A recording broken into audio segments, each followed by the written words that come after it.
Au mois d'avril, le bilan de la sécurité routière n'a pas été bon. Le gouvernement a donc décidé de serrer la vis. Selon les motards en colère, un appel national est lancé ce samedi 18 juin pour manifester sur les routes et en Finistère entre Brest et Quimper. Notamment, Michael Vasseur, bonjour. Bonjour.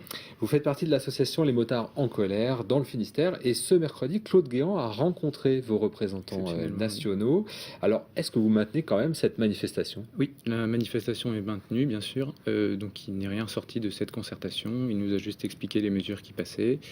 Il a écouté ce qu'on avait à dire, mais il n'en est rien sorti. Donc, la manifestation est maintenue. Donc les mesures décidées lors du comité interministériel vont rester, sont dans les A tuyaux, ils ne priori, sont pas encore voilà, ils signés, sont hein. pas signés. Et vous appelez à manifester et surprise, pour la première fois, les automobilistes vous rejoignent. Qu'est-ce qui a fait que certains automobilistes ont décidé de manifester avec vous? Est-ce que c'est les radars notamment? Les radars, beaucoup, les panneaux des radars qui ont beaucoup aidé. L'ensemble des automobilistes en ont marre, c'est ce qu'on remarque, c'est ce qu'on écoute, en ont marre de la répression, ils veulent un autre discours, ils veulent autre chose que sans cesse payer, payer, payer.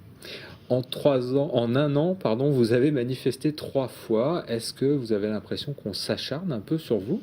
Oui, le motard est stigmatisé d'une chose, et on nous voit beaucoup parce qu'on est la seule association d'usagers de la route à pouvoir dialoguer avec le gouvernement.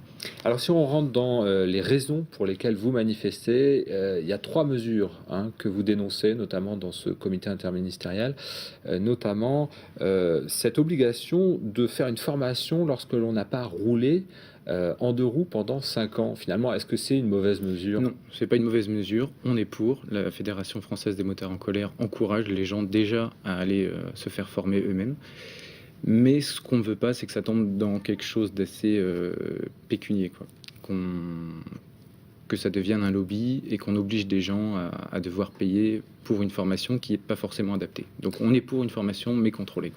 Autre mesure, le port du gilet jaune. Alors là, ça coince un peu. C'est une question Complètement. d'esthétique. On Alors imagine d'esthétique mal en les... numéro un, tout à fait. C'est pas forcément joli. De sécurité aussi, ça n'apporte rien au motard. Il tombe, un gilet jaune ne va pas le sauver. Aujourd'hui, un motard peut se balader en short, en tongs, mais il devra porter un gilet jaune, ce qui n'est pas normal. Aujourd'hui, on demande une baisse de la TVA sur les équipements de sécurité ou une remise qu'on peut faire annuellement. C'est-à-dire qu'il Un vaut coup de mieux pouce, porter quoi. un bon pantalon, Bien sûr, un bon blouson pantalon, adapté des avec des bottes qui renforts. protégeront les chevilles en cas de petit choc, des gants qui sont aujourd'hui pas forcément obligatoires. On peut se balader avec des gants de cuisine sur une moto.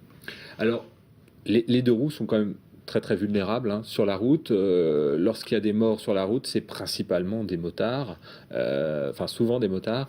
Est-ce que c'est pas non plus une bonne chose que d'envisager plus de visibilité, plus de restrictions sur la vitesse? Alors, c'est restriction pour la vitesse, on n'est pas pour des excès de vitesse déjà. Pour ce qui est des gilets jaunes, il faut se mettre à la place du motard qui va le porter, qui aura un sac à dos, qui aura peut-être une visière devant, ce ne sera pas forcément visible. Une personne qui va être en danger au bord de la route va porter un gilet jaune. Les personnes qui travaillent sur le bord de la route portent un gilet jaune. Les auto-écoles portent un gilet jaune. Si vous mettez une moto jaune parmi 25 motos jaunes, vous ne la reverrez pas. Donc je pense qu'il va falloir plutôt former les gens à apprendre à regarder correctement. Et à ce moment-là, on pourra certainement sauver peut-être des vies. Quelles sont les préconisations que fait la Fédération des motards en colère? Parce que souvent, quand vous manifestez, vous dites « nous, on a des propositions et on n'est pas écouté ». Donc, Tout à fait, on apporte des propositions, on est pour un continuum éducatif qui partirait d'une dizaine d'années jusqu'à 80 ans, où on suit les personnes, où on leur apprend la route, parce que la route, ça s'apprend tous les jours, il y a des nouveaux panneaux, des il y a nouvelles déjà le mesures. brevet de sécurité routière. Il y a le déjà des brevet de dispositifs. sécurité qui est en place, mais qui vous apprend les panneaux, qui vous apprend pas ce que votre corps humain est capable de faire ou de ne pas faire. Donc nous, on se déplace déjà, on est agréé au niveau de l'éducation nationale, on va dans les classes de 5e, on leur parle de ça, on les écoute, surtout, on les fait parler, on apprend. Et on leur apprend qu'effectivement, ils ne peuvent pas tout voir, ils ne peuvent pas tout rattraper, ils n'ont pas les meilleurs réflexes du monde, c'est des êtres humains. Les motards sont souvent un peu dans l'esprit du surhomme. Je sais pas. Je sais pas. Certainement, une bonne partie surestime leurs capacités. Mais en moto, on apprend vite aussi à se calmer parce que justement, on voit bien qu'on est en danger, quoi. Donc le rendez-vous ce samedi, c'est 11 heures à Brest, hein, À Pinfeld, Pinfeld. et à 13h30 à Quimper, au parc des Pennes-Villers. Et puis vous serez reçu donc à la préfecture à C'est ça. 14h45. Vous déposerez des déclarations, On des déposera une revendications. déclaration, on va essayer de discuter aussi, savoir ce que le préfet peut faire pour nous. comment il envisage les choses. Michael Verser, merci. Merci Je à rappelle vous que de nous vous avoir êtes reçus. représentant de la Fédération des motards en colère dans le Finistère.